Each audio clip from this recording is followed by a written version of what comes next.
नमस्कार दोस्तों, मैं आपके सामने फिर एक कहानी लेकर आई हूँ। आइए प्रस्तुत करते हैं।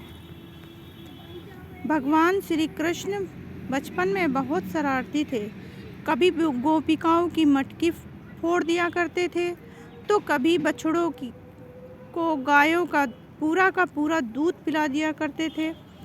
गोकुल की गोपिकाएं चाहकर भी प्यारे से श्री कृष्ण को डांट नहीं पाती थी, क्योंकि वे इतने नटखट थे कि उनकी शरारतों को देखकर उन्हें दुलारने का मन करता था। कान्हा की ऐसी ही लीलाओं में से एक थी माखन चोर, जो वो माखन चुराया करते थे। ये तो कभी का मालूम है कि कन्हैया को माखन कितना पसंद था। माता यशोदा कृष्ण को जो माखन देती थी, उससे उनका मन नहीं भरता था। इसलिए मैया जहाँ भी माखन रखती थी, कृष्ण चुपके से गांव के बच्चों के साथ आकर सारा माखन खा जाते थे। ऐसा कई दिनों तक चलता रहा। जब मैया को कुछ समझ नहीं आया कि माखन कौन चुरा रहा है, तो उन्होंने एक दिन चुपके से मक्खन से भरे छोटे छोटे घड़ों को रस्सी के सहारे ऊपर टांग दिया। लेकिन श्री कृष्ण की नज़रों से क्या छुप सकता है। उन्होंने माता को मक्खन रखते हुए देख लिया। अब समस्या ये थी कि मक्खन तक कैसे पहुंचा जाए। काफ़ी सोचने के बाद उन्होंने सभी दोस्तों को इकट्ठा किया और बोले कि सभी एक घेरा बनाओ और उसके ऊपर चढ़कर मक्खन निकालना जाएगा।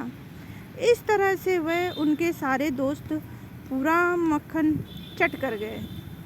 इसके बाद मैया ने सोचा कि आज तो मैं पता करके ही रहूँगी कि आखिर मक्खन को कौन चुरा कर ले जाता है। मक्खन को मटकी में रख कर ऊपर टांग दिया और छुप कर देखने लगी। कुछ ही देर में कान्हा अपने दोस्तों के साथ वहाँ पहुँच गया।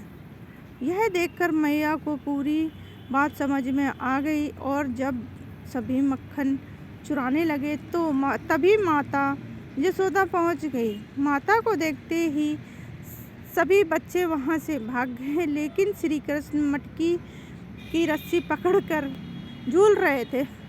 माता ने आकर उन्हें नीचे उतारा और प्यार से डांटते हुए कहा कि अच्छा, तो तुम हो वो माखन चोर जिसने मुझे बहुत परेशान किया है।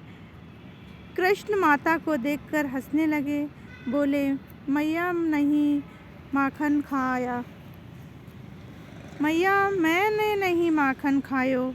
इस पर माता बोली, अपनी मैया से ही झूठ बोलते हो कृष्णा। कन्हैया की भोली सी सूरत देखकर और उसकी सारी शक्ल देखकर, प्यारी प्यारी सी नज़रों को देखकर मैया उसे अपने गले लगा लेती हैं और बोलने लगी, मेरा प्यारा नटखट माखन चोर। बस तभी से कृष्ण को प्यार से माखन चोर कहने लगे। धन्यवाद दोस्तों। अगर आपको मेरी कहानी पसंद आई हो तो लाइक, शेयर और सब्सक्राइब ज़रूर कीजिएगा, और साथ में कमेंट भी कीजिएगा आपको हमारी कहानी कैसी लगी। धन्यवाद दोस्तों।